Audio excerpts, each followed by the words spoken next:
సిహెచ్కే cooking ఛానల్కి స్వాగతం అండి. ఈరోజు వచ్చి చికెన్ కర్రీ చేయబోతున్నానండి. నా స్టైల్లో ఎలా చేస్తానో చూపిస్తున్నాను చూడండి. కొత్తగా చేయబోతున్నాను చూడండి ఎలా చేస్తానో. దానికి కావాల్సిన పదార్థాలు చూపిస్తాను చూడండి.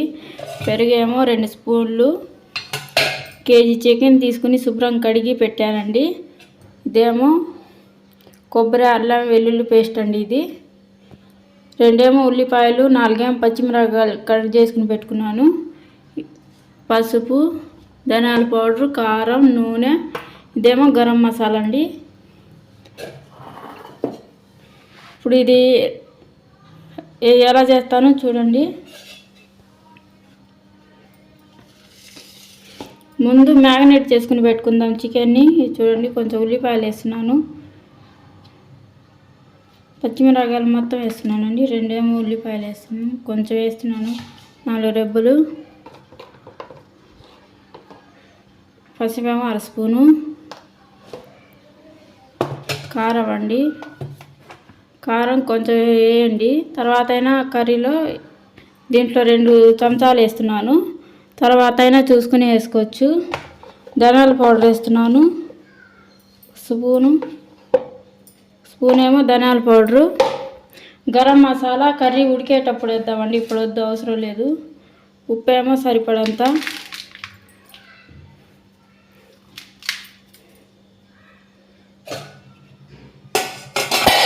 చూడండి, దీంట్లో పెరుగు వేస్తున్నాను, 2 స్పూన్లు ఏమో పెరుగు వేసాను. ఇంట్లో చేసిన గట్టి పెరుగండి ఇది మొత్తం మ్యాగ్నేట్ చేసిన తర్వాత స్టవ్ మీద కడాయి పెట్టి ఇంకా చేద్దాం. ఇది మ్యాగ్నేట్ చేద్దామండి. ఇది ఇలా మొత్తం కలపాలి ముక్కలకి. ఇలా ముక్కలకి మొత్తం కలిపితే టేస్ట్ అనేది చాలా బాగుండిద్దండి. మొత్తం మ్యాగ్నేట్ చేసుకుని పెట్టుకున్నాను. ఇప్పుడు స్టవ్ ఆన్ చేస్తున్నాను, బాండి పెట్టుకుందామండి. కడాయి పెట్టుకుందాము, కుక్కర్ పెడుతున్నాను. కుక్కర్ ఎందుకు పెడుతున్నానంటే బాగా కానొచ్చిద్దండి, ఎలాడిపోందిగా, అందుకోసం కుక్కరే నేను పెడుతున్నా ఎక్కువగా కర్రీకి. ఆయిల్ వేద్దామండి. అరగంట పాటు అలాగైనా పెట్టవచ్చండి. మ్యాగ్నేట్ చేసుకుని పెడితే కర్రీ అనేది ఇంకా చాలా బాగుంది.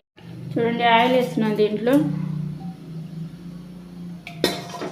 2 స్పూన్లు ఏమో ఆయిల్ వేసానండి. పెద్ద స్పూన్తో 2 స్పూన్లు వేసాను. ఆయిల్ వేడెక్కింది. చెక్క, లవంగాలు వేసానండి తాలింపుకి. ఉల్లిపాయలు కూడా వేసాను, బాగా ఫ్రై అవ్వాలి. ఇది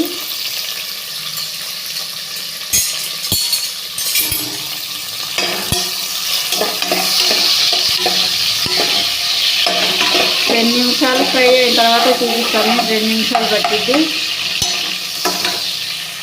చూడండి, గోల్డెన్ రంగు వచ్చింది కదండి. ఉల్లిపాయలు, అల్లం వెల్లుల్లి పేస్టు, కొబ్బరి అండి, అవి వేస్తున్నాను.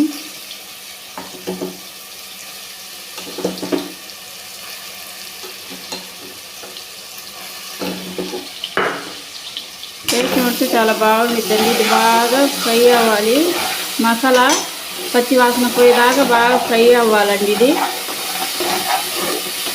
కొబ్బరి వేస్తే టేస్ట్ చాలా బాగుండిద్దండి. కొంచెం సిమ్లోనే పెట్టి చేయండి. ఫ్రై అవ్వాలండి మసాలా అనేది. నూనె బాగా పైకి తేలాలి. ఇంకా దీంట్లో చికెన్ వేద్దాం. ఇప్పుడు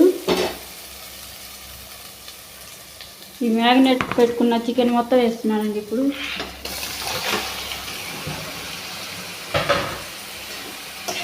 బాగా మిక్స్ చేయాలి. మసాలా మొత్తం ముక్కలకి పట్టాలండి.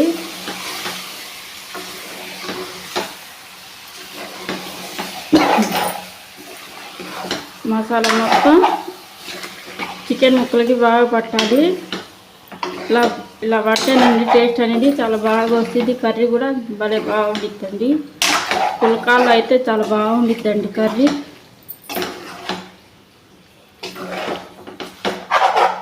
ఇలా పెట్టాము కదండి. 2 నిమిషాలు మూత వేద్దాం. మూత వేసిన తర్వాత చూద్దాం. 2 నిమిషాలు అయిపోయిన తర్వాత మూత వేస్తున్నానండి. 2 నిమిషాలు నిమిషాలు అయిపోయిన తర్వాత చూద్దాం. చూడండి ఎలా ఉడుకుతుందో. మసాలా అనేది బాగా ముక్కలకి పట్టిందండి. దీంట్లో ఇంకా కొంచెం వాటర్ కలుపుకుందాం.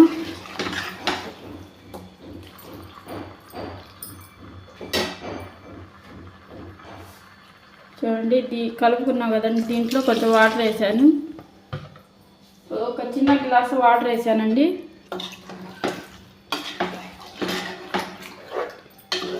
ఈ వాటరే సరిపోయిద్దండి. ఇంకా వాటర్ వేసే అవసరం లేదు. ముక్కలకి బాగా చిన్న మంట మీద మగ్గనిస్తే ముక్కలన్నీ ఉడికిపోయిద్ది. గ్రేవీ లాగా వచ్చిద్ది. చూడండి కారం సరిపోలేదు. దీంట్లో ఒక స్పూన్ కారం వేస్తున్నాను. కారం సరిపోలేదని కారం వేసానండి. ఇది ఇలా కలిపి మూత వేద్దామండి. ఇంకా అదే ఉడికిద్ది. ఇంకా చిన్న మంట మీద పెట్టేస్తున్నానండి. 10 నిమిషాల్లో అయిపోయిద్దండి. ఇంకా కర్రీ అనేది ఉడికిపోయిద్ది. మూత వేస్తున్నానండి. ఇంకా మూత తీసి చూద్దాం ఎలా ఉడుకుతుంది కర్రీ అనేది. చూడండి ఆయిల్ మొత్తం పైకి తేలింది. ఇలా ఉడకాలండి. వాటర్ కూడా ఎక్కువ వేయలేదు. చూడండి ఎంత వాటర్ వచ్చిందో. చూడండి ఎంత వాటర్ వచ్చిందో. వాటర్ కూడా ఎక్కువ వేయలేదు. 1 గిలాస్ వేసింది వాటరు. అది కాకుండా 2 స్పూన్లు ఏమో పెరిగేసాను.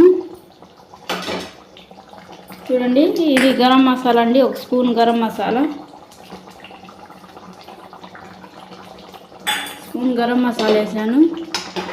ఇలా బాగా కలిపి మూత వేద్దామండి. 2 నిమిషాల్లో ఉడికిద్ది. ఇంకా అయిపోయినట్టే. ఇంకా ఉప్పు కారం మొత్తం సరిపోయిందండి. మసాలా ఉప్పు కారం మొత్తం సరిపోయింది. ఇంకేం వేయటం అవసరం లేదు. బాగా కొంచెం ముక్క ఉడికితే చాలండి. ముక్క అనేది కొంచెం ఉడకాలి చాలు. ఇంకా సిమ్లోనే పెడుతున్నానండి. హైలో పెట్టలేదు. హైలో పెడితే గ్రేవీ మొత్తం అయిపోయిద్దండి. ఎంకిపోయిద్ది. ముక్కలేమో ఉడకవు. అందుకోసం కొంచెం సిమ్లో పెడితే ముక్కలు లోపల దాకా బాగా ఉడికిద్ది. అందుకోసం సిమ్లోనే పెడుతున్నానండి నేను. చూడండి మూత తీస్తున్నాను. కర్రీ ఉడికిందో లేదో చూస్తున్నాను. చూడండి అయిపోయిందండి. టేస్టీ చికెన్ కర్రీ అయిపోయింది. గ్రేవీ లాగా. చూడండి కొత్తిమీర వేస్తున్నాను. కొత్తిమీర కొంచెమే ఇంట్లో ఉంది, పాడైపోయింది. అందుకోసం కొంచెం వేసానండి. చూడండి చపాతీల్లో చూడండి ఎంత గ్రేవీ. చూడండి ఎంత చిక్కగా ఉందో. చపాతీల్లో పుల్కాల్లో చాలా బాగుండిద్దండి. అట్లో కూడా బాగుండిద్ది. అట్లో కూడా టేస్ట్గా బాగుండిద్దండి. ఇలా గ్రేవీగా ఉంటేనేనండి ఎంతో ఇష్టంగా తింటారండి మా పిల్లలు.